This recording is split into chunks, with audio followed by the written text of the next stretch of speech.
าบันเทคโนโลยีการสื่อสารข้อมูลข่าวสารเน้นหนักในการพัฒนาระบบการศึกษาให้มีคุณภาพและหันเป็นดิจิทัลโดยอิงใส่วิสัยทัศน์พัฒนาสถาบันเทคโนโลยีการสื่อสารข้อมูลข่าวสารให้กลายเป็นสถาบันที่นำหน้าทางด้านดิจิทัลและสร้างบุคลากรให้มีความทันสมัยเพื่อเสื่อมโยงกับภาคพื้นและสากลสถาบันเทคโนโลยีการสื่อสารข้อมูลข่าวสารตั้งอยู่บ้านวัดนาคเมืองศรีสัตนาคนนครหลวงเวียงจันทร์เป็นสถาบันที่นอนในกงจักการจัดตั้งของกระทรวงเทคโนโลยีและการสื่อสาร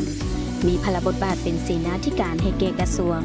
ในการค้นคว้าสร้างและพัฒนาหลักสูตรก่อสร้างพัฒนาบุคลากรและจัดตั้งปฏิบัติเวียกงานค้นคว้าวิชาการในแขนงการเทคโนโลยีและการสื่อสารให้แก่สังคมต่อถึงทั้งภาครัฐและเอกชนสถาบันมีอุปกรณ์เทคโนโลยีที่ทันสมัยห้องเรียนห้องทดลอง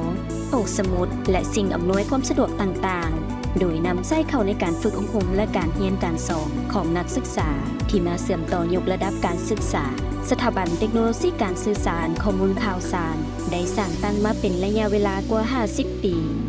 โดยได้สร้างนักศึกษาออกรับใช้สังคมเช่นบรรดากระทรวงกำลังป้องกันชาติป้องกันความสงบบริษัทผู้ให้บริการทางด้านโทรคมและไอทีเป็นจำนวนหลายกว่า 2,500 กว่าคนนักศึกษาที่เรียนจบออกจากสถาบันแม้นมีการนำใช้ความรู้ความสามารถของตนเองในการเสริมสร้างการศึกษาให้สูงขึ้นและขยายเข้าในหน้าที่เวียกงานของตนเองจนประสบผลสำเร็จอย่างเห็นได้ประจักษ์ตาเพื่อรับโครงแผนพัฒนาเศรษฐกิจดิจิทัลและการหันเป็นดิจิทัลของประเทศสถาบันได้เปิดการเรียนการสอนในหลักสูตรปริญญาตรี1สาขาหลักสูตรปริญญาตรีต่อเนื่อง1สาขาและหลักสูตรชั้นสูง4สาขาซึ่งได้รับอนุมัติจากกระทรวงศึกษาธิการและกีฬานักศึกษาที่ผ่านการสอบสิ่งคัดเลือกเข้าเรียนแม้นจบม.ปลายและพนักงานจากสำนักงานองค์การบริษัทและป้องกันชาติป้องกันความสงบพร้อมกันนั้นก็ได้มีการจัดฝึกอบรมในหัวข้อต่างๆในการยกระดับความรู้ความสามารถให้แก่บุคลากรและพนักงานทุกคุมเขตบ่ว่าจะเป็นหัวข้อระบบเครือข่ายและการสื่อสารข้อมูลการคุ้มครองบริหารระบบปฏิบัติการเจาะระบบและความปลอดภัยของข้อมูลข่าวสารโปรแกรม Java เทคโนโลยีเว็บทันสมัย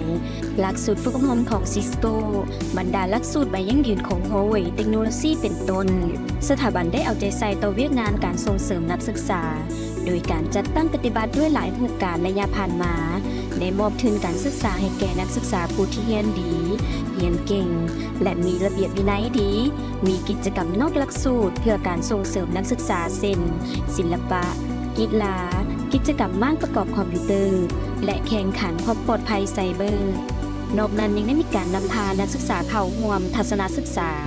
ลงฝึกงานภาคสนามอยู่บรรดาบริษัทผู้ให้บริการทางด้านโทรคมและไอทีเพื่อเป็นการสนับสนุนเวียกงานต่างๆภายในสถาบันได้มีการร่วมมือกับหลายภาคส่วนทั้งภายในและต่างประเทศเป็นต้นบริษัทลาวโทรคมบรรณาคลบริษัทหัวเว่ยเทคโนโลยีลาวบริษัทสตาร์โทรคมบริษัทไลน์ลาวแลบและต่างประเทศเช่นสสเวียดนามสปจีนราชอาณาจักรกัมพูชาและประเทศไทยเพื่อแยกแยงการร่วมมือและการช่วยเหลือทางด้านวิชาการ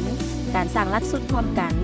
การสร้างบทค้นคว้าวิทยาศาสตร์การฝึกอบรมให้นักศึกษากลายเป็นมืออาชีพทางด้านสายสปอร์ตการให้ทุนการศึกษาแก่นักศึกษารวมถึงทุนในการยกระดับวิชาเฉพาะให้แก่ครูอาจารย์สถาบัน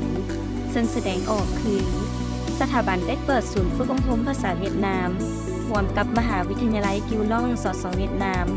ซึ่งเป็นมหาวิทยาลัยที่ได้ผ่านการอนุมัติจากกระทรวงศึกษาธิการและก่อสร้างสสเวียดนามในการเปิดศูนย์ภาษาเวียดนามอยู่ต่างประเทศนักศึกษาที่เรียนจบจากศูนย์ภาษาดังกล่าวสามารถยืนเข้าเรียนต่อสายวิชาเฉพาะที่สถานการศึกษาต่างๆของสสเวียดนามได้เลย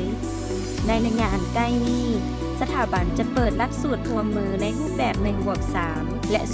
2+2 ร่วมกับมหาวิทยาลัยยุนนาน